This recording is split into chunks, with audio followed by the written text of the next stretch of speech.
ನಿಮ್ಮಂತ ದೇವರು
சபைக்கு வந்திருக்கிறவர்கள் யாவரையும் கர்த்தர் ஆசீர்வதிப்பாராக. கிருபாசனம் சபையிலிருந்து கர்த்தர் உங்களோடு கூட பேசுவாராக. உங்களோடு கூட கர்த்தர் இடைப்படுவாராக. போன வாரத்தில் வராதவங்களை மறுபடியும் கர்த்தர் ஆசீர்வதித்து நடத்துவார். இந்த வாரத்தில் வந்திருக்கிறவங்க யாவரையும் இன்னும் பலப்படுத்துவார்.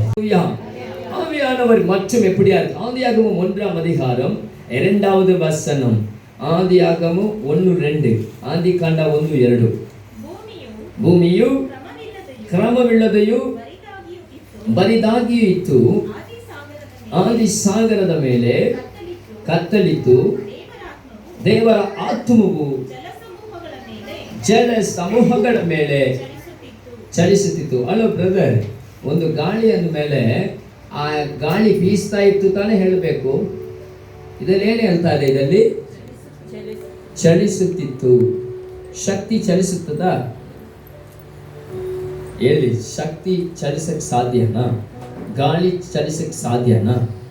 ಅಂದ್ರೆ ದೇವರ ಆತ್ಮನು ಇಸ್ ನಾಟ್, ಅವರು ಒಂದು ಗಾಳಿ ಅಲ್ಲ, ಆತನ ವ್ಯಕ್ತಿ. சக்தி எல்லாம் ವ್ಯಕ್ತಿ. அல்லேலூயா. அவர் அந்த தண்ணீர் மேலே நடந்தவராயிருந்தார். அவர் வல்லமை அல்ல, அவர் நபர், ஒரு மனிதன். அவருக்கு உருவம் உண்டு. அல்லேலூயா, அல்லேலೂಯಾ. ಸರಿ, அடுத்து பாருங்க, ಚಲಿಸುತ್ತಿದ್ದನು. ಇವಾಗ ನಿಮಗೆ ಒಂದು ಪ್ರಶ್ನೆ. ಮನುಷ್ಯನ ಸೃಷ್ಟಿ ಮಾಡಿದ್ದು ಯಾರು? ಮನುಷ್ಯನ ಯೇಸು ಕ್ರಿಸ್ತರ ಪರಿಶುದ್ಧಾತ್ಮರ? ಮನುಷ್ಯನ ಸೃಷ್ಟಿ ಮಾಡಿದ್ದು ಯಾರು? ಸರಿಯಾಗಿ ಹೇಳ್ಬೇಕು. ಯಾಕಿದನ್ನು ನಾನು ಕೇಳ್ತಾ ಇದ್ದೀನಿ ಅಂದರೆ ನೀವೆಲ್ಲರೂ ತಿಳ್ಕೊಳ್ಬೇಕು. ಸೊ ಸುಮಾರು ಜನ ಕೇಳಿದೆ, ಕೆಲವರು 8 ವರ್ಷದಿಂದ 20 ವರ್ಷ, ಸುಮಾರು ವರ್ಷದಿಂದ ಇಲ್ಲಿ ಸಭೆಗಳಿಗೆ ಬರ್ತಾ ಇದ್ದೀರಾ. ನೀವು ಬಂದು ಹೋಗೋದು ಮಾತ್ರ ನಿಮ್ಮ ಕೆಲಸ ಅಲ್ಲ. ಬಂದರೆ ಹಾಸ್ಪಿಟಲ್ಗೆ MBBS ಹೋದ್ರೆ ಹೇಗೆ ಡಾಕ್ಟರ್ ಆಗ್ತಿರೋ, ಸಭೆಗೆ ಬಂದರೆ ಅದೇ ರೀತಿಯಾಗಿ ಏನಾಗಬೇಕು? ವಾಕ್ಯದಲ್ಲಿ ಬೆಳಿಬೇಕು. அல்லேலூயா. சரி, அப்போ மனுஷனை உண்டாக்கியது யாரு? கர்த்தரா ஆவியானவரா? என்னுடைய கேள்வி அதுதான். இங்க இன்னொரு வசனத்தை நம்ம கவனி. இப்போ ஒரு வல்லமை, அப்போ ஆவி, இப்போ நம்ம எல்லாரும் இப்போ சக்தின்னு ஒரு கூட்டம் கை தூக்கினதுனால நான் சொல்றேன். அவங்க பிரகாரம் சொன்னா சக்தி என்ன பண்ண முடியாது? மனுஷனை பிசைய முடியாது, மனுஷனை உருவாக்க முடியாது. ஆனா இல்ல వ్యక్తి தான் அப்படின்னு சொன்ன ஒரு கூட்டத்தை சரியா அவங்க சொன்னாங்கன்னா, ஆவியானவருக்கு கை இருக்குன்னா அப்போ ஆவியானவர் தான் மனுஷன் என்ன பண்ணியிருக்கலாம்? பிசைஞ்சிருக்கலாம். சரி, அதுக்குரிய வேதம் நமக்கு ஏதாவது வசனம் இருக்கா? யோபு 33ஆம்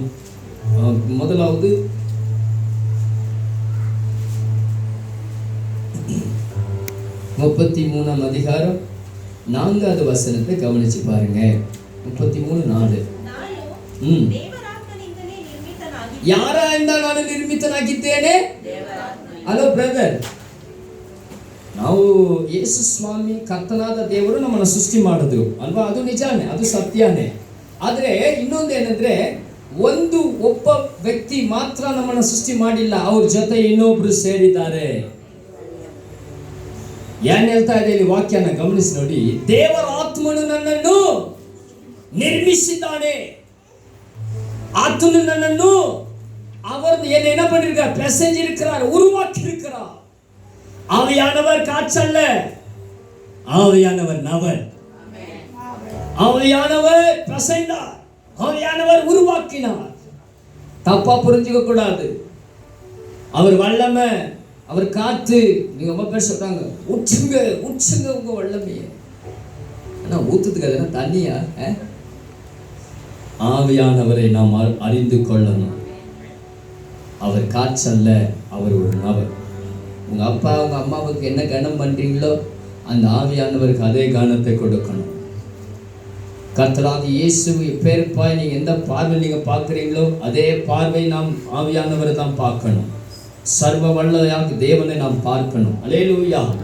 இன்னொரு விஷயம் என்னன்னா, பிதாவாகிய தேவனுக்கு ஒன்றும் கம்மியானவர் இயேசு கிறிஸ்து இல்லை. இயேசு கிறிஸ்துக்கு கம்மியானவர் ஒன்றும் ஆவியானவர் இல்லை. இப்போலாம் ஸ்டெப் பை ஸ்டெப் போட்டுருவாங்க. ஃபர்ஸ்ட் பிதா, 2வது இயேசு, 3வது ஆவியானவர். ஏபிசிடி ஸ்டெப்பில் வச்சுருப்பாங்க. ஆண்டவரை தெரியாது. நான் உங்களுக்கு சொல்றேன், பிதாவாகிய தேவன், குமாரனாகிய தேவன், பரிசுத்த ஆவியானவராகிய தெய்வம், மூவரும் தெய்வங்கள். இந்த மூன்று தெய்வங்கள் ஒரு காலத்தில் ஒன்றாக இருந்தவர். எப்படி இவங்க பிரிஞ்சாங்க, எப்படி இவங்க ஆள் மாறுறாங்க, எப்படி உங்களுக்கு அவதாரங்கள் உண்டாகுது? அல்லேலூயா. அதாவது நீங்க புறஜாதிகள் இதுல தான் பார்ப்பீங்க அவதாரம் என்கிறது. நம்ம ஆண்டவராலே எல்லா அவதாரமும் என்ன பண்ண முடியும்? எடுக்க முடியும். ஏன்னா நம்ம ஆராதிக்கிறது தான் உண்மையான கடவுள். அல்லேலூயா. இங்கேருந்து தான் எடுத்து அங்கே டூப்ளிகேட் ஓடுது, ஒரிஜினல் ஓடவே மாட்டேங்குது. டூப்ளிகேட் என்ன ஆகுது? ஓடினே இருக்கு. ஒரிஜினல் ஓடவே மாட்டேங்குது. என்ன காரணம்? நான் மூடி ஷோகேஸ்ல வைக்கிறது தான் காரணம். அல்லேலூயா. உங்களுக்கு என்னது?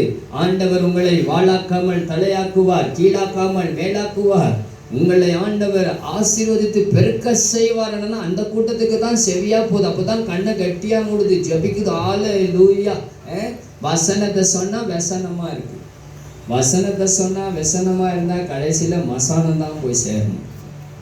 எங்க போய் சேரணும்? வசனத்துக்கு வசனம் படக்கூடாது. வசனம் பட்டீங்கன்னா மசானம் தான். அல்லேலூயா. சரி, ஆண்டவருடைய வசனத்தை நாம் கவனித்து பாருங்க. என்ன சொல்லு? ரோமர் 1ஆம் அதிகாரம் 20வது வசனம். ரோமர் 1:20. ಏಕೆಂದರೆ ಕಣ್ಣಿಗೆ ಕಾಣದಿರುವ ಆತನ ಗುಣಲಕ್ಷಣಗಳು, ಅಂದರೆ ಆತನ ನಿತ್ಯ ಶಕ್ತಿಯು, ದೈವತ್ವವು ಜಗತ್ ಉತ್ಪತ್ತಿ ಮೊದಲುಗೊಂಡು ಆತನು ಮಾಡಿದ ಸೃಷ್ಟಿಗಳ ಮೂಲಕ ಬುದ್ಧಿಗೆ ಗೊತ್ತಾಗಿ ಕಾಣಬರುತ್ತವೆ. ಹೀಗಿರುವುದರಿಂದ ಅವರು ಏನಾಗಿದ್ದಾರೆ? ಹೀಗಿರುವುದರಿಂದ ನಾವು ಆರಾಧಿಸುವ ದೇವರು ಏನು ಕಾಣೋದಿಲ್ಲ? ಕಣ್ಣಿಗೆ காணுவதில்ல. வேதம் நமக்கு தெளிவாக சொல்லுது, அவர் கண்ணுக்கு காணாத அவருடைய. தமிழ்ல வாசிங்க. எப்படி என்றால், காணப்படாதவைகளாகிய அவருடைய நித்திய எங்கெல்லாம் வல்லமை என்கிறது வருதோ, இது யாரை குறிச்சதான வசனம்? ஆவியானவர் குறிச்சதான வசனம். நம்ம பைபிளை படிக்கும் போது வல்லமை இதெல்லாம் யார் தான் அங்க இருப்பாரு? அந்த இடத்துல ஆவியானவர் இருப்பார். அல்லேலூயா. ஆவியானவர் என்கிற தெய்வம் அங்கே இருப்பார். அப்போ காணாத ஒரு தெய்வம், ஆனால் அவருக்கு என்ன இருக்கிறது? மனுஷ மாதிரியே உறுப்புகள் இருக்கு. அல்லேலூயா. மனுஷனை யார் படைச்சிருக்கிறாரு? ஆவியானவர் படைச்சிருக்கிறார். அல்லேலூயா. அதே மாதிரி ஆதியாகமம் 1ஆம் அதிகாரம் 27ஆம் வசனத்தை கவனிச்சு பாருங்க. ஆண்டவர் ஒரு மனிதனை ஆவியானவர் படைக்கல, பெண்ணையும் அவர் தான் படைச்சார். ஆணை மாத்திரம் படைக்கல, ஆணும் பெண்ணாக தேவன் உருவாக்கினார். அல்லேலூயா. ஆண்டவர் ஃபர்ஸ்ட் ஆதாமை தான் படிச்சாரு. அதனால ஆதாம் தான் ஒஸ்தி, யாவன் இல்லை அப்படின்னு சொல்லக்கூடாது. ஆவியானவர் 2 பேரும் என்ன பண்ணிருக்கிறாரு? படைச்சார். அல்லேலூயா. அப்புறமா பாருங்க, ஆதியாகமம் 1:26 என்ன சொல்லுது? அவர் படைக்கும் போது மனுஷனை எப்படி படைச்சாரு? அவர் சாயலாக, அவர் சாயலாகவும்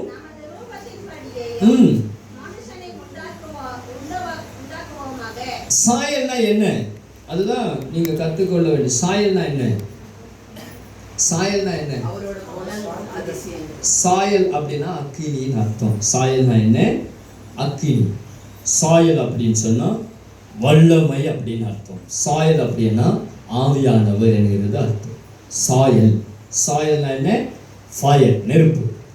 அப்போ நம்முடைய சாயலாகவும் அப்படின்னா அவர் எப்படி அக்கினியாக இருந்தாரோ அந்த அக்கினியாகவே பூமியிலிருந்து ஒரு மண்ணை பிசைந்து ஆண்டவர் உண்டாக்கினார் மனிதனை.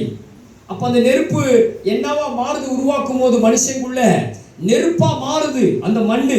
அதனாலதான் முதலாவது மண்ணை கொண்டு ஆண்டவர் என்ன உருவாக்குனார்? நெருப்பா, அந்த மண்ணு நெருப்பாகுது. இந்த நெருப்புல இருந்து உருவாகுது தான் எலும்பு. எதுல இருந்து உருவாகுது? எலும்பு நெருப்புல இருந்து. அதனாலதான் இந்த பூமியில புதைச்சா அந்த எலும்பு என்ன ஆக மாட்டேங்குது? அழிந்து போவதில்லை. கலரில் எல்லாமே அழிஞ்சு போவோம். ஆனால் எலும்பு மட்டும் என்ன ஆகுது? எவ்வளோ வருஷமானாலும் ஏன்னா அந்த நெருப்பு எதனால உண்டாகுது? அக்கினினாலே உண்டாகுது, தேவனுடைய சாயலினாலே உண்டாகுது. நம்புறங்க நிறைய அப்பாங்க, ஆமாப்பா யாரும் இன்னும் மேல போல, எவ்வளவு பெரிய போப்பையா இருந்து போனாலும் அப்பா கிட்ட போக முடியாது. அல்லேலூயா. இங்க பிரசங்கம் பண்ணிட்டு இருக்கிற நானா இருந்தாலும் யாரா இருந்தாலும் இறந்தா அப்பா கிட்ட போக முடியாது. அவர் வருகை ஒன்று இருக்கு, அது வரைக்கும் உயிர் தள்ள முடியாது. அல்லேலூயா. நல்லா புரிஞ்சுக்கணும். ஆண்டவர் ஏஸ் அப்பா கிட்ட போயிட்டாரு, ஏஸ் அப்பா கிட்ட போகணும் அப்படின்னா சர்வ வல்ல பிதாவாக தேவனிடத்துல சில புஸ்தகங்கள் இருக்கு, அதுல பேரை கிழிக்காம எழுதப்படணும். அது வரக்கூடிய நாளில் நம்ம பார்ப்போம். சரி, இப்போ கவனிச்சு பாருங்க. மத்தேயு 10ஆம் அதிகாரம் 20வது வசனம். பரிசுத்த ஆவியானவர் முதலாவது பார்த்தோம் பிதாவுக்கிட்ட இருந்தார், இரண்டாவது பார்த்தோம் பரிசுத்த ஆவியானவர் தான் மனுஷன் என்ன பண்ணாரு? உருவாக்குனார். இப்போ மூன்றாவது கவனித்து பாருங்க.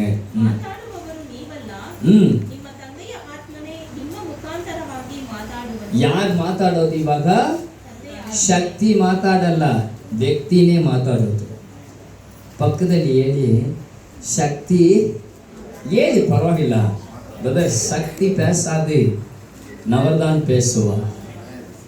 ಶಕ್ತಿ ಏನು ಮಾಡಲ್ಲ, ಫ್ಯಾನಲ್ಲಿ ಬರೋ ಗಾಳಿ ಮಾತಾಡಲ್ಲ, ಆ ಗಾಳಿನ ಅನುಭವಿಸ್ತಾರೆ. ನಾನೇ ಮಾತಾಡ್ತಿರೋದು, ಸ್ವಲ್ಪ ಗಮನ ಕೊಟ್ಟು ನೋಡಿ. அல்லேலூயா. நீவே மாத்தாடோது. சக்தி பேசாது, நவர்தான் பேசுகிறார். அப்ப இங்க ஆவியானவர் சொல்லுகிறார், இயேசு கிறிஸ்து சொல்றார், என்ன சொல்றாரு? ಮಾತಾಡುವವರು ನೀವಲ್ಲ, ನಿಮ್ಮ ತಂದೆಯ ಆತ್ಮನೇ ನಿಮ್ಮ ಮುಖಾಂತರವಾಗಿ ಮಾತಾಡುವನು. இப்ப பலிபீடங்களில் பேசுகிறது யாரு? ஆவியானவராகிய தெய்வம் உங்களை மறித்து பேசுகிறார். அப்ப பேசுகிறது நான் அல்ல, என்னை மறித்து பேசிக் கொண்டிருக்கிறவர் யாரு? ஆவியானவர். அப்ப ஆவியானவர் யாரை குறித்து பேசுறாரு? அவரை குறித்து பேசுறார். இயேசுவை குறித்து பேசுகிறார், இயேசுவின் வல்லமைகளை குறித்து பேசுகிறார், இயேசுவின் அடிச்சுவடுகளை குறித்து பேசுகிறார். அல்லேலூயா. யோவான் 16ஆம் அதிகாரத்திலே 13ஆம் வசனத்தை கவனிச்சு பாருங்க. 16:13.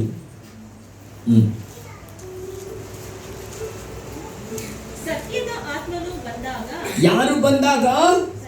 ಸತ್ಯದ ಆತ್ಮನು ಬಂದಾಗ ಆತನು ನಿಮ್ಮನ್ನು ಏನ್ ಮಾಡ್ತಾರೆ? ಆತನು ಗಾಳಿ ನಿಮ್ಮನ್ನ ಒಡೆದುಕೊಂಡು ಹೋಗುತ್ತೆ, ಆತ್ಮನು ನಡೆಸ್ಕೊಂಡು ಹೋಗ್ತಾನೆ. அல்லேலூயா. ಗಾಳಿ ಏನಾಗುತ್ತೆ? ನಿನ್ನೆ ದಿಢೀರಂತ ಒಂದು ದೊಡ್ಡ ಬಿರುಗಾಳಿ, ನಾನು ಬ್ಯಾನರಗಡಿ ಹತ್ರ ಇದ್ದೀನಲ್ಲಿ, ಹಂಗೆ ಸುತ್ತಕೊಂಡು ಬರ್ತಾ ಇದ್ದೆ, ಮೇಲೆ ಒಂದು ಬೋರ್ಡ್ ಇತ್ತು, ಅದು ಹಂಗೆ ಕಿತ್ಕೊಂಡು ಹೋಯ್ತು. அல்லேலூயா. ಬಿರುಗಾಳಿ ಒಡ್ಕೊಂಡು ಹೋಗುತ್ತೆ, ವ್ಯಕ್ತಿ ಮಾತ್ರ ಕರ್ಕೊಂಡು ಹೋಗುತ್ತೆ. ಇಲ್ಲಿ ದೇವರ ವಾಕ್ಯನ ಗಮನಿಸಿ ನೋಡಿ, ಮತ್ತೆ ಓದಿ ಅದನ್ನ. ಆದರೆ ಸತ್ಯದ ಆತ್ಮನು ಬಂದಾಗ ಆತನು ನಿಮ್ಮನ್ನು ಸಕಲ ವಿಷಯದಲ್ಲಿಯೂ ಸತ್ಯಕ್ಕೆ ಸೇರಿಸ್ತಾರೆ. ಗಾಳಿ ಒಂದು ಕಡೆ ನಿಲ್ಲಲ್ಲ, ಅದು ಹೋಗ್ತಾ ಇರುತ್ತೆ, ಆದರೆ ಆತನು ಸೇರಿಸ್ತಾನೆ. நாம் ஆராதிக்கிற தேவன் ஆவியானவர் நம்மை சேர்க்கிறார். அவர் வரும்போது இங்க வேதம் கூட அவரை நவர் என்று சொல்லி குறிப்பிக்கப்படும் போது நாம் எதற்காக அவரை வல்லமை என்று கள்ள உபதேசங்களை பண்ணணும்? நாம் எதுக்கு தவறா புரிஞ்சுக்கணும்? நம்ம புரிஞ்சுக்கிட்டு தவறா இருக்கக்கூடாது. எப்பவுமே நமக்கு தெய்வங்கள், பிதாவாகிய தெய்வம், குமாரனாகிய தெய்வம், பரிசுத்த ஆவியானவராகிய தெய்வம். அல்லேலூயா. ஆகையால்தான் இயேசு சொல்றார், என் நாமத்தில் எங்கே 2-3 பேர் கூடியிருக்கிறார்களோ, பரலோகத்திலும் 3 பேர் கூடியிருக்கிறாங்க, ஒன்று பிதா, குமாரன், பரிசுத்த ஆவியானவர். ஆகையால்தான் பூமியிலும் 2 தெய்வங்கள் கூடினதுனால நம்மை அவர் பிதாவின் சாயலாக, பிதாவின் ரூபமாக உருவாக்கி நாம் எப்பொழுது தேவனுடைய சமூகத்திலே வாழ்கிறோமோ அப்பொழுது 3ஆக கர்த்தர் நம்மோடு இணைகிறார். ஒன்று. இரண்டாவது, குடும்பத்தையும் அவர் கணவன், மனைவி, பிள்ளைகளை குறித்து ஒரு ரகசியமா பேசுறோம். அல்லேலூயா. இன்னைக்கு எங்க வேணும்னாலும் சிரிச்சு பேசலாம், வீட்டில் மட்டும் சிரிச்சு பேசவே அவங்களுக்கு முடியாது. எல்லாருக்கிட்டையும் ஹாய் சாப்பிட்டீங்களா அப்படின்னு கேட்பாங்க. ஆனால் வீட்டில் மட்டும் ஒரு நாள் கூட நீ சாப்பிட்டியா என்ன கேட்கலங்க. அதனால சொல்கிறேன், நீ நல்லா இருக்கியா, எங்கே போகிற, எப்போ ஃபோன் பண்ணாலும் காசு அனுப்பி கொடுங்க, இப்படியே அனுப்பிடுவீங்கன்னா எப்படி? அன்பு சகலத்தையும் தாங்கும். நம்ம எப்படி பணம் கொடுத்தா அன்பு, இல்லைன்னா காலையில் நைட்டு முடிகிற வரைக்கும் ஒரே வம்பு. இன்னைக்கு குடும்பங்கள் அப்படிதான், பணத்துக்கான குடும்பங்கள் இங்கே அதிகமாக. நம்ம ஜெபிக்கணும், இதெல்லாம் வச்சு இயேசுவின் நாமத்தில் உடைத்தறியணும். அல்லேலூயா. ஆமாம், ஆவியானவர் என்ன பண்றார்? வாசிங்க, அந்த வாசிங்க, மறுபடியும் கவனிங்க.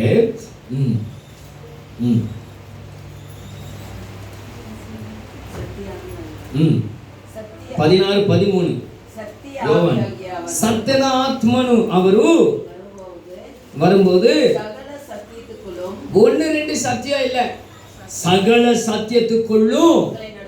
அப்படின்னா எங்க இருக்கு சத்தியம்? சத்தியம் எங்க இருக்கு? பைபிள்ல இருக்கு. அப்ப ஆண்டவர் உங்களை எதை கொண்டு தான் நடத்துவாரு? ஆதார் கார்டை கொண்டு, ஓட்டர் ஐடி கொண்டா நடத்துவாரு? பாஸ்போர்ட்டை கொண்டு ஃபிளைட்ல நடத்துவாரா? எதுல நடத்துறாரு ஆவியானவர் வந்தா? கேட்கல. எப்படி? வசனத்தை கொண்டு நடத்துவார். என்னை அவர் நடத்துவது சுய புத்தியால் அல்ல, பண பலத்தினால் அல்ல, அதிகார பலத்தினால் அல்ல. அவர் வசனத்தினால என்னை நடத்துவார். அவர் என்னை நீதியில நடத்துவார். ஒரு மனிதனுடைய சொல்லால் அல்ல, அவருடைய வார்த்தையினாலே என்னை நடத்துவார். ஆவியானவர் வந்தா எப்படி நடத்த மாட்டாரு? அப்படின்னு சிஎம் மாதிரி போஸ்ட் வாங்கி தமிழ்நாடு நடத்த மாட்டார். கர்நாடகாவில் ஏன் எனக்கு வேணும் சண்டை பண்ணி இன்னைக்கு ரொம்ப நாள் கஷ்டப்பட்டு ஒருத்தர் வந்து நிற்கிற அந்த மாதிரி நடத்த மாட்டார். அவர் வேத சத்தியத்தை கொண்டு என்னை நடத்துவார். அல்லேலூயா. எப்படி நடத்துவாரு? சத்தியங்களை கொண்டு. சத்திய ஆவியானவர் என்னை நடத்த வல்லமை உடையவராய் இருப்பார். அப்ப ஆவியானவர் எனக்குள்ள இருப்பாரானால் எனக்குள்ள என்ன இருக்கணும்? சத்திய வார்த்தைகள் இருக்கணும். அவர்தான் போதிக்கிறார். பிரதர், எனக்கு யாரும் கற்றுக் கொடுக்கல. ஆவியானவர் வந்தா அந்த கற்றுக் கொடுக்கறது எல்லாமே தானா வந்துடும், எல்லாம் வரும். சகல சத்தியத்திலும் அவர் நடத்துறார். அப்போஸ்தலர் 13:2 பரிசுத்த ஆவியானவர் யார்கிட்ட நான் பேசிக்கிறாரா? வாசி.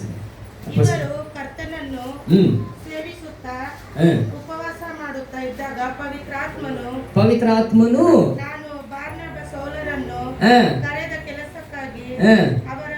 ಅವರನ್ನು ಬ್ರದರ್ ಶಕ್ತಿ ಮಾತಾಡೋದಿಲ್ಲ. ಶಕ್ತಿ ಆದ್ರೆ ಇಲ್ಲಿ ಬರ್ನಬಾ ಸೌಲರನ್ನು ಪ್ರತ್ಯೇಕಿಸಿ ಅಂತ ಹೇಳಿ ಪವಿತ್ರ ಆತ್ಮನು ಮಾತಾಡ್ತಾ ಇದ್ದಾರೆ. ಪರಿಶುದ್ಧ ಆತ್ಮನು ಮಾತಾಡ್ತಿದ್ದಾರೆ. ಅರ್ಥ ಆಗ್ತಾ ಇದೆಯಾ ನಾನು ಹೇಳೋದು ನಿಮ್ಗೆ? ಈಗ ಹೇಳಿ, ಪರಿಶುದ್ಧ ಆತ್ಮನ ವ್ಯಕ್ತಿನ ಶಕ್ತಿನ? ವ್ಯಕ್ತಿ ಅನ್ನೋರು ಕೈಗಳನ್ನ ಮೇಲೆ ಕೆತ್ತಿ. ஹல்லேலூயா. பரவாயில்லப்பா, நிறைய ஓட்ட பிடிச்சிட்டோம். ஹல்லேலூயா. ஆமா, ஆண்டவர் ஒரு கிருபையை கொடுத்திருக்கிறாரு. சக்தி எல்லாம் இப்ப எது பக்கமா மாறி இருக்கு? இப்போ நான் மாறிட்டாங்க. சந்தோஷம், ஏன்னா சத்தியம் உள்ள வந்துருச்சு. ஆமென். பாருங்க, இப்போ மறுபடியும் வாசிங்க. ಕರ್ತನನ್ನು ಸೇವಿಸುತ್ತಾ. ಯಾವಾಗ ಪರಿಶುದ್ಧ ಆತ್ಮನು ಮಾತಾಡ್ತಾನೆ? ಲೋಕದ ವ್ಯವಹಾರಗಳಲ್ಲಿ ಮಾತಾಡೋದಿಲ್ಲ, ಲೌಕಿಕ ಚಿಂತೆ ಮಾಡುವಾಗ ಮಾತಾಡೋದಿಲ್ಲ. ಆತನನ್ನು ಸೇವಿಸುತ್ತಾ. ஹவுஸ் விசிட்டிங், ஆண்டவர் சபைக்காக ஹவுஸ் விசிட்டிங் போனோம், ஆத்மாக்களை ஆதாயம் பண்ணோம். போன வாரம் வரலையே, அவங்களாம் ஏன் இன்னும் வரலன்னு போய் சந்திக்கணும், அவங்களுக்கு போய் சத்தியங்களை சொல்லணும். உடைக்கப்பட்டவங்களை, தரித்திரர்களை, ಕೇಡಾನವங்களை, ವ್ಯಾಧಿಕಾರங்களை ಯೇಸುವಿನ ನಾಮದಲ್ಲಿ ಸುಗಮಾಕணும் சொல்லி ಆತನನ್ನು ಸೇವಿಸುತ್ತಾ, ಉಪವಾಸ ಮಾಡುತ್ತಾ. ಯಾರಿಗೋಸ್ಕರ ಉಪವಾಸ? 3 ಹೊತ್ತು ಉಪವಾಸ. ಆದ್ರೆ ಮನೇಲಿ ಬೇರೆ ವನವಾಸನೇ. ಉಪವಾಸ ಕರ್ತನಿಗಾಗಿ ಎತ್ತಿದ್ರೆ ವನವಾಸ ಬರೋದಿಲ್ಲ. ಆತನು ನನ್ನನ್ನು ಬಾಧೆ ಬಂದರೂ ಕೈ ಬಿಡದೆ ನಡೆಸ್ತಾನೆ. ಅಲ್ಲೇಲೂಯಾ. ಹೋದ ವಾರ ನಮ್ಮ ಮಗುಗೆ ಮೈ ಹುಷಾರಿಲ್ಲದೆ ಆಯಿತು. ಸಾಕ್ಷಿ ಹೇಳಬೇಕಲ್ಲ, ಜ್ವರ ಬಂತು, ಫಿಕ್ಸ್ ಬಂದುಬಿಡ್ತು ದಿಢೀರಂತ. ನನಗೆ ತುಂಬ ಬೇಜಾರಾಯಿತು, ಅಳು ಬಂತು. ಯಾಕಂದರೆ ನನ್ನ ಮಗ ಇಲ್ಲ ಅನ್ನೋದನ್ನು ನೆನೆಸ್ಕೊಳ್ಳೋಕ್ಕೆ ನನ್ನಿಂದ ಆಗಲಿಲ್ಲ. ಅಂಥ ಒಂದು ಸ್ಥಿತಿನ ನನ್ನ ಕಣ್ಮುಂದೆ ನಾನು ನೋಡಿದೆ. ದೇವ್ರಿಗೆ ಹೇಳಿದೆ, ನನ್ನನ್ನು ಬೇಕಾದರೂ ಆ ಥರ ಮಾಡಿ, ನನ್ನ ಮಗನಿಗೇನು ಮಾಡಬೇಡಿ. ಡಾಕ್ಟ್ರ್ ಹೇಳಿದ್ರು, ಇದು ಆ ಸ್ಕ್ಯಾನು ಈ ಸ್ಕ್ಯಾನು ಎಲ್ರಿಗೂ ಒಂದು 5 ನಿಮಿಷ ಬಂದೋಗುತ್ತೆ, ಇದೇನು ಗೊತ್ತಿಲ್ಲ, ಅರ್ಧ ಗಂಟೆಗೆ ಒಂದು ಸಲ ಬರ್ತಾನೆ ಇತ್ತು. ನಾನು ದೇವ್ರ ಹತ್ರ ಹೇಳಿದೆ, ನೀನು ಅವನನ್ನು ಸರಿಪಡಿಸಲು ಸಾಧ್ಯ. ನನ್ನ ಹತ್ರ ಅಷ್ಟೇ ದುಡ್ಡಿಲ್ಲ, ಇಲ್ಲಿ ಕರ್ಕೊಂಡೋಗು ಅಲ್ಲಿ ಕರ್ಕೊಂಡೋಗು ಅಂತಾರೆ. ನೀನು ಮಾತ್ರ ಸುಖ ಮಾಡಲು ಸಾಧ್ಯ. ಮೈಕ್ ಫೋನ್ ಮಾಡಿದ್ರು ಈ ಥರ ಇದೆ ಅಂತ ಓಡಿದೆ, ನಿಂತ್ಕೊಂಡೆ. ಮನ್ನಾಗೆ ಕಾಲ್ ಮಾಡಿದೆ ಕುಮಾರ, ನನಗೂ ಎಲ್ರಿಗೂ ಪಾಸ್ಟರ್ಸ್ಗೆ ಕಾಲ್ ಮಾಡಿ ಒಂದೇ ಒಂದು ಹೇಳಿದ್ರು, ಪ್ರೇಯರ್ ಮಾಡಿ ಪ್ರಾರ್ಥನೆ ಮಾಡಿ. ಆದರೆ ನನಗೆ ಹಣದ ಸಹಾಯ ಕುಮಾರನನ್ನೇ ಮಾಡಿದ್ರು. ಅವರಿಗೆ ಸಭೆ ಮುಖಾಂತರ ತುಂಬ ಥ್ಯಾಂಕ್ಸ್. ಹಲ್ಲೆಲೂಯಾ. ಅವ್ರು ಮಾಡಿದ್ರು ನಮಗೆ. ಹಲ್ಲೆಲೂಯಾ. ಅವರು ಮಾಡಬೇಕು, ಯಾಕಂದರೆ ನಾನು ಅವ್ರ ಮಗ. ನಾನು ಕೃಪಾಸನಂ ಸಭೆಗೆ ಪಾಸ್ಟರ್ ಅಲ್ಲ, ಈ ಸಭೆಯ ಮಗ. ಹಲ್ಲೆಲೂಯಾ. ನಾನು ಈ ಸಭೆಯ ಮಗನಾಗಿದ್ದೇನೆ. ಹಲ್ಲೆಲೂಯಾ. ಹಾಗೆಯೇ ಒಂದು ಮಗನಾಗಿ ನಾನು ತುಂಬ ಅಧಿಕಾರದಿಂದ ಆತ್ಮರ ಮಗನಾಗಿ ನಾನು ಮಾತಾಡ್ತಾ ಇದ್ದೀನಿ. ಹಲ್ಲೆಲೂಯಾ. ಹೌದು. ಸೊ ದೇವರ ವಾಕ್ಯನ ಗಮನಿಸಿ ನೋಡಿ. ಆ ಸಮಯದಲ್ಲಿ ನಾನು ಮಗುಗೆ ಪ್ರೇಯರ್ ಮಾಡುವಾಗ ಗ್ಲೂಕೋಸಿನ ತಗೊಂಡು ಬಂದಿಲ್ಲ, ಇಂಜೆಕ್ಷನಿನ ತಗೊಂಡು ಬಂದಿಲ್ಲ, ಮಗ ರಿಕವರ್ ಆದ. ಹಲ್ಲೆಲೂಯಾ. ಸೋದನೆ ಬರುತ್ತೆ, ಆದರೆ ಕರ್ತನು ಕೈ ಬಿಡೋದಿಲ್ಲ. ಹಲ್ಲೆಲೂಯಾ. ಎಸ್, ನನ್ನ ಮುಖ ಬಾಡೋಗುತ್ತೆ, ಆದರೆ ನನ್ನೊಳಗೆ ಇರೋ ದೇವರು ಬಾಡೋಗೋದಿಲ್ಲ. ಹಲ್ಲೆಲೂಯಾ. ಹಲ್ಲೆಲೂಯಾ. ನೋಡಿ, ಇನ್ನೊಂದು ಕೊನೆಯ ವಾಕ್ಯನ ನಾವು ಗಮನಿಸಿ ನೋಡೋಣ. ಯೋವಾನ 16ನೇ ಅಧ್ಯಾಯ 8ನೇ ವಾಕ್ಯ. ಸರಿ, ಈ ಒಂದು ಕೊನೆಯ ವಾಕ್ಯ. ಪರಿಶುದ್ಧ ಆತ್ಮನ ಇವಾಗ ಬಂದರು, ಮಾತಾಡಿದ್ರು, ಇದೆಲ್ಲ ನೋಡಿದ್ದೀವಿ. ನೋಡಿ, ಪರಿಶುದ್ಧ ಆತ್ಮನ ಮಾತಾಡಿದ್ರ ಇಲ್ವಾ? ಪರಿಶುದ್ಧ ಆತ್ಮನ ನಡೆದಿಲ್ವಾ? ಪರಿಶುದ್ಧ ಆತ್ಮನು ಪಿತನ ಸರ್ವೇಶ್ವರನ ಬಳಿ ನಿಂತ್ಕೊಂಡಿದಾರ ಇಲ್ವಾ? ಗಾಳಿ ನಿಲ್ಲುತ್ತಾ? ಶಕ್ತಿ ನಿಲ್ಲುತ್ತಾ? ಇಲ್ಲ. ರೈಟ್. ಇವಾಗ ಪರಿಶುದ್ಧ ಆತ್ಮನು ಬಂದರೆ ಯೇಸು ಕ್ರಿಸ್ತನ ಬಗ್ಗೆ ಮಾತ್ರ ಮಾತಾಡ್ತಾನೆ ಅಂತ ನೋಡಿದ್ವಿ. ಆದರೆ ಆತನು ಇನ್ನೊಂದು ಮುಖ್ಯವಾದ ಕಾರ್ಯ ಮಾಡ್ತಾನೆ. ಓದಿ.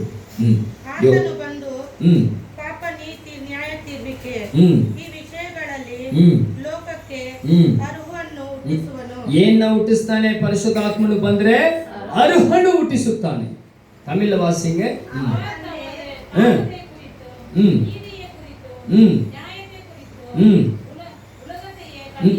கண்டித்து உணர்த்துவார். தமிழ் நல்லா பார்த்தீங்களா? அருகண்டு ஒட்டிசுவனு. இந்த ரொம்ப நல்ல டீசெண்டாக ரொம்ப அழகா நம்ம கர்நாடகா எல்லாரும் நேசிக்கிறாங்க. உண்மையாகவே சென்னை வந்தாலே வாட வைக்கிறாங்க. அது போய் கர்நாடகா தாங்க வந்தாலே வாட வைக்கிறோம். நான் இங்கே இருக்கிறதுனால சொல்கிறேன், யாரும் கோச்சிக்காதீங்க. ஹல்லேலூயா. ஆமாம். ஸோ பாருங்க என்ன சொல்றாங்க, அருகண்டு ஒட்டிசுவரு. ஆனால் இங்கே என்ன சொல்லுது பாருங்க, தமிழில் அவர் கண்டித்து உணர்த்துவார். ஆவியானவர் வந்தா சும்மா அன்பா இருக்க மாட்டார். வம்பு பண்ண அவர் தெம்ப காமிக்க வேண்டியதா ஆயிடுவார். அவர் என்ன பண்ணுவார்? கண்டித்து உணர்த்துவார், திட்டுவார், சில நேரத்தில் சோதிப்பார். ஏன் அடிவில நம்ம திருத்தத்துக்காகத்தான். அதெல்லாம் ஏன் சோதனை வருதுன்னா நம்மள புத்தி நம்ம கத்துக்கணும் என்பதுக்காக தான் சில சோதனைகளை ஆண்டவர் அனுமதிக்கிறார்.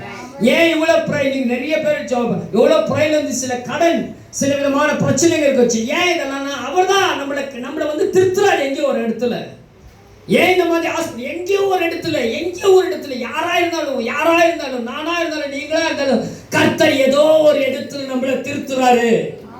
ஆனா ஒரு டாக்டரை வச்சு இல்ல, லாயரை வச்சு இல்ல, சத்திய வார்த்தையை வச்சுதான் நம்மளை திருத்துவார். அந்த ஆவியானவர் நம்ம சபைக்குள்ளே வாசி. நம்ம எழுத இருக்கலாம். கண்டித்து உணர்த்துகிற ஆவியானவருக்கு முடிச்சிருக்கேன். அடுத்த வாரம் கண்டினியூஷன் நம்ம பார்ப்போம். கர்த்தர் நல்லவர், அவர் கிருபை இன்னும் உள்ளது. புரிஞ்சிச்சா? எல்லாருக்கும் புரிஞ்சிச்சா? நல்லா புரியுதா இல்லையா? இல்லை ஃபர்ஸ்ட்லேருந்து ஸ்டார்ட் பண்ணலாமா? பிளான். ஐயோ கையை எடுத்து கும்பிட்றாங்கப்பா, ஐயோ வேண்டாம் அப்படின்னு சொல்லி பாரு. சாப்பாடு எவ்வளோ நேரம்னாலும் சாப்பிடலாம், போதப்பா இந்த வசனாகிற மாதிரி. எப்பவுமே கிறிஸ்துவ சபைக்குள்ள ஒன்று எப்படி இருக்கணும்? மகிழ்ச்சியா. ஏன்னா நான் மனுஷனை குறித்து கற்றுக்கல, ஆவியானவரை குறித்து. இன்னைக்கு இந்த சபை எவ்வளோ போராட்டம், எவ்வளோ பிரச்சனைங்க. சில இடங்களில் நான் பார்த்ததுனால சொல்கிறேன், இந்த சபைகளை குறித்து தாழ்த்து பேசுகிற நபர்கள் வெளியே இருக்காங்க. இது நடுவிலையோ இந்த சபை உயர்ந்திருக்குன்னா இங்கே நபர் அல்ல, நபரை உண்டாக்கின ஆவியானவர். ஹல்லேலூயா, ஹல்லேலூயா. கைகள் ரெண்டு மேலே எடுத்து கண்களை மூடி உங்களுக்காக யாவையும் செய்து முடிக்கிற தேவ ஆவியான இடத்துல உங்களுக்கு என்ன வேணுமோ அவர்கிட்ட கேளுங்க. ஆண்டவர் சொல்கிறார், என் நாமத்தில் எதை கேட்டாலும் நான் உங்களுக்கு கொடுக்கிறேன். அந்த நாமம் என்கிறவர் தான் ஆவியானவர். அந்த நாமம் என்கிறவர் ஆவியானவர். என் நாமத்தில் நீங்க எதை கேட்டாலும் நிறைய சத்தியங்களை ஆவியானவர் நமக்கு விளக்க போகிறார். ஆவியானவர் நமக்கு நீதியை நமக்கு விளக்க போகிறார், சத்தியங்களை விளக்க போகிறார். தெய்வ பிள்ளைகளே, ஆவியானவர் உங்களோடு கூட பேசுகிறதே, நீங்கள் மாத்திரம் அல்ல, உங்க பிள்ளைகளும் இந்த ரகசியங்களை கற்றுக்கொள்ளணும். உங்க தகப்பன்மார்கள் இந்த ரகசியங்களை கற்றுக்கொள்ளணும். அவங்களை வீட்டில் விடவே கூடாது. நீங்க அவங்களை பலவந்தப்படுத்தி கொண்டு வாங்க சபைக்கு. உங்க வீட்டு பக்கத்தில் இருக்கிறவங்களை கொண்டு வாங்க. இப்பேற்பட்ட சத்தியங்களை கேட்க அவர்களுக்கு கற்றுக் கொடுக்க கொண்டு வாங்க. எந்த சபையில இப்பேற்பட்ட சத்தியங்களை பேசுறதே கிடையாது. வேற உங்களை ஆண்டவர் உயர்த்துறார், அது பண்றார், இது மாத்திரம் நமக்கு போதுமானது அல்ல. நாம் சத்தியத்தை அறிவீர்கள், சத்தியமே நம்மளை விடுதலையாக்கும். நமக்கு விடுதலை தேவ வார்த்தையில் மாத்திரமே உண்டு, தேவ வசனத்தில் மாத்திரமே உண்டு. அற்புதங்களை செய்கிற சர்வவல்ல தேவனாகிய கர்த்தர் நம்மோடு வாசம் பண்ணுகிறார். அவர் வல்லமை, மாறாத வல்லமை, மகிமையின் வல்லமை. ஹல்லேலூயா! ரெண்டு கைகளை மேலே உயர்த்தி மறுமையா போதகரே மீடத்தே தங்கீரே.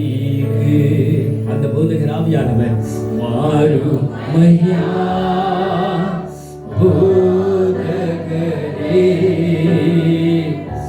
உன்னை மீடு தங்கீரே. சிறுமையாய் பந்தினிலே, சிறுமையாய் பந்தினிலே சியவரா எங்களிடே.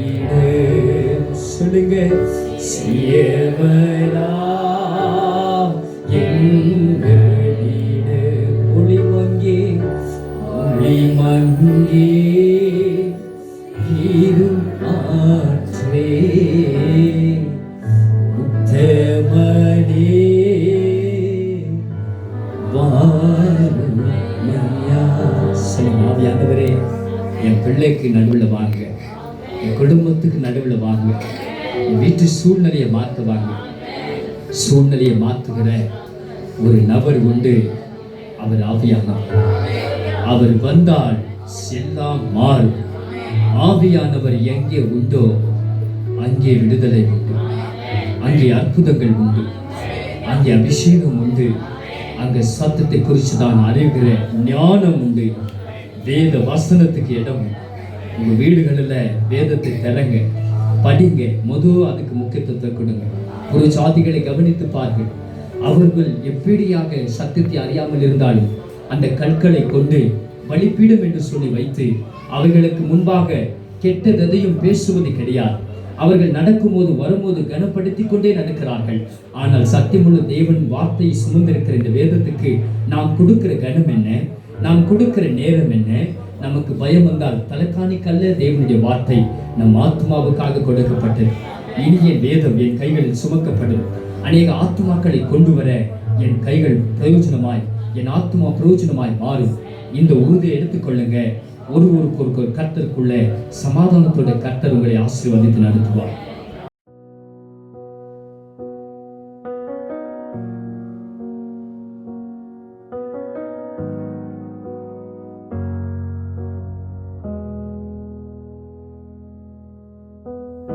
You know the story of my life,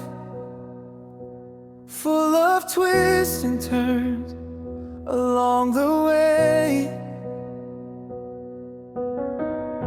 It's nothing like a bedtime tale that ends in happiness.